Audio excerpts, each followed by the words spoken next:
ಇವತ್ತು ವಿಜಯಪುರದಲ್ಲಿ ಅಖಿಲ ಭಾರತೀಯ ವಿದ್ಯಾರ್ಥಿ ಪರಿಷತ್ನ ನೇತೃತ್ವದಲ್ಲಿ ನೂರಾರು ವಿದ್ಯಾರ್ಥಿಗಳು ಸೇರಿ ಬೃಹತ್ ಪ್ರತಿಭಟನೆಯನ್ನು ಮಾಡಿದರು. ಬೆಳಗಾವಿಯ ರಾಣಿ ಚೆನ್ನಮ್ಮ ವಿಶ್ವವಿದ್ಯಾಲಯ ಏನಿದೆ, ಈ ವಿಶ್ವವಿದ್ಯಾಲಯದ ಶೈಕ್ಷಣಿಕ ಸಮಸ್ಯೆಗಳನ್ನ ಸರಿಪಡಿಸುವಂತೆ ಆಗ್ರಹಿಸಿ ಪ್ರತಿಭಟನೆಯನ್ನು ಮಾಡಲಾಯಿತು. ಇವತ್ತು ವಿಶ್ವವಿದ್ಯಾಲಯದಲ್ಲಿ ಓದ್ತಾ ಇರತಕ್ಕಂಥ ವಿದ್ಯಾರ್ಥಿಗಳು ಪರೀಕ್ಷೆ ನಡೆದು ಎಷ್ಟೋ ದಿನಗಳಾದರೂ ಕೂಡ ಫಲಿತಾಂಶವನ್ನು ವಿಶ್ವವಿದ್ಯಾಲಯಕ್ಕೆ ನೀಡೋಕ್ಕಾಗ್ತಾಯಿಲ್ಲ. ಫಲಿತಾಂಶವನ್ನು ಬಿಡುಗಡೆ ಮಾಡಿದರೂ ಕೂಡ ಒಮ್ಮೆ ಪಾಸ್ ಆಗಿರ್ತಾನೆ, ಒಮ್ಮೆ ಫೇಲ್ ಆಗಿರ್ತಾನೆ. ಈ ರೀತಿಯ ತಾಂತ್ರಿಕ ತೊಂದರೆಗಳಿಂದ ವಿದ್ಯಾರ್ಥಿಗಳ ಶೈಕ್ಷಣಿಕ ಒಂದು ಜೀವನದ ಮೇಲೆ ಭಾಳ ಪರಿಣಾಮ ಆಗ್ತಾಯಿದೆ. ಮತ್ತು ಇವರು ಕೆಲವೊಂದಿಷ್ಟು ಸೆಮೆಸ್ಟರ್ಗಳ ರಿಸಲ್ಟ್ಗಳನ್ನ ಬಿಡುಗಡೆ ಮಾಡಿದರೂ ಕೂಡ ಅದರ ಮೂಲ ಮಾರ್ಕ್ಸ್ ಕಾರ್ಡ್ಗಳನ್ನ ಇವ್ರಿಗೆ ಕೊಡೋದಕ್ಕಾಗ್ತಾಯಿಲ್ಲ. ಅದೇ ರೀತಿಯಾಗಿ ವಿಶ್ವವಿದ್ಯಾಲಯಕ್ಕೆ ಇವತ್ತು ಸರ್ಕಾರಗಳು ಅನುದಾನಗಳು ಕೊಡದೇ ಇರೋ ಕಾರಣಕ್ಕೋಸ್ಕರ ವಿದ್ಯಾರ್ಥಿಗಳ ಮೇಲೆ ಯಾವುದೋ ಮಾರ್ಗಗಳ ಮೂಲಕ ದಂಡವನ್ನು ಹಾಕಿ ಇವತ್ತು ವಿಶ್ವವಿದ್ಯಾಲಯವನ್ನು ನಡೆಸ್ತಾ ಇದ್ದಾರೆ. ಇದನ್ನು ಅಖಿಲ ಭಾರತೀಯ ವಿದ್ಯಾರ್ಥಿ ಪರಿಷತ್ತು ತೀವ್ರವಾಗಿ ಖಂಡಿಸುತ್ತೆ.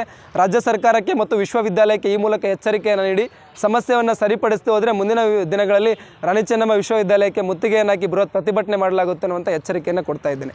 ಸಚಿನ್ ನಗರದ ಸಿದ್ದೇಶ್ವರ ದೇವಸ್ಥಾನದಿಂದ ಪ್ರಾರಂಭವಾಗಿರ್ತಕ್ಕಂಥ ರ್ಯಾಲಿ ಜಿಲ್ಲಾಧಿಕಾರಿಗಳ ಮನೆ ಮುಂದೆ ಕೂತು ಬೃಹತ್ ಪ್ರತಿಭಟನೆಯನ್ನು ಮಾಡಿದ್ವಿ. ಪ್ರತಿಭಟನೆಗೆ ನಮ್ಮ ಮನವಿಯನ್ನು ಸ್ವೀಕರಿಸೋದಕ್ಕೆ ರಾಣಿ ಚೆನ್ನಮ್ಮ ವಿಶ್ವವಿದ್ಯಾಲಯದ ಮೌಲ್ಯಮಾಪನ ಕುಲಸಚಿವರು ಬಂದಿದ್ದರು. ಅವರಿಗೆ ಸಮಸ್ಯೆಗಳ ಕುರಿತು ವಿದ್ಯಾರ್ಥಿಗಳು ಮತ್ತು ನಾವುಗಳು ಕೂಡ ಹೇಳಿದ್ದೇವೆ. ಅವರು ಕೂಡ ಸಮಸ್ಯೆಗಳಿಗೆ ಸ್ಪಂದಿಸ್ತೀನಿ ಅನ್ನುವಂಥ ಭರವಸೆಯನ್ನು ನೀಡಿದ್ದಾರೆ. ಸಚಿನ್ ಕುಳಗೇರಿ, ABVP ರಾಜ್ಯ ಕಾರ್ಯದರ್ಶಿ.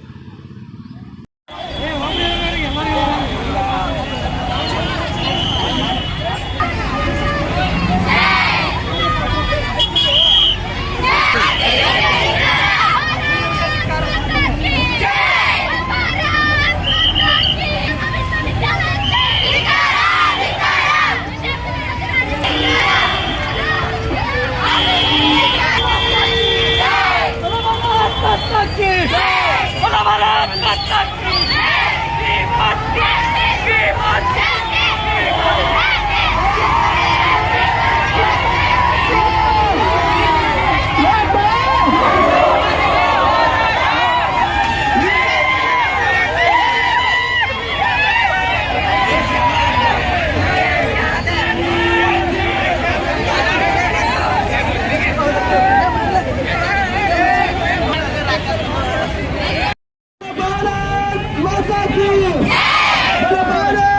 माता की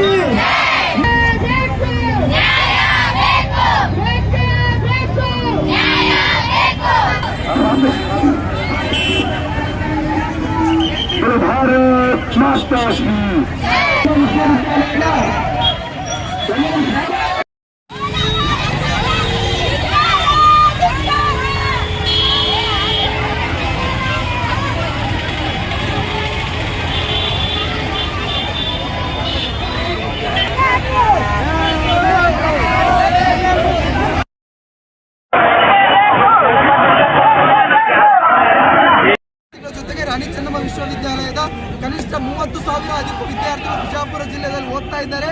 ನಾವೆಲ್ಲರೂ ಕೂಡ ಯಾವುದೋ ಗಾಡಿಗಳ ಮೂಲಕ ಬೆಳಗಾವಿಗೆ ಬಂದು ನಮ್ಮ ವಿಶ್ವವಿದ್ಯಾಲಯಕ್ಕೆ ಮುತ್ತಿಗೆಯನ್ನು ಹಾಕ್ತೀವಿ, ನಿಮ್ಮನ್ನು ನಿಮ್ಮ ಚೇಂಬರ್ ಒಳಗಡೆ ಉಳಿಸ್ತೀವಿ, ಹೊರಗಡೆ ಬರೋದಕ್ಕೂ ಬಿಡೋದಿಲ್ಲ. ಯಾಕಂದರೆ ಅಷ್ಟು ಆಕ್ರೋಶ ನಮ್ಮ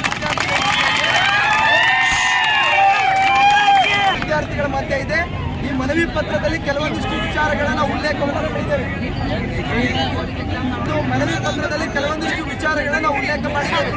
ಈ ಮನವಿ ಪತ್ರನ ಸ್ವತಃ ನಾನೇ ಓದಿ ಹೇಳ್ತೀನಿ. ಅದರಲ್ಲಿ ಇಲ್ಲದೆ ಇರತಕ್ಕಂಥ ಯಾವುದಾದ್ರೂ ವಿಷಯಗಳು ಪರೀಕ್ಷಾಂಗ ವಿಷಯಕ್ಕೆ ಸಂಬಂಧಪಟ್ಟಂತೆ ಇದ್ದರೆ ಮಾನ್ಯ ಕುಲಪತಿಗಳು ಹೇಳುವಂತೆ ನಾನು ಮೊದಲು ಮನವಿ ಪತ್ರವನ್ನು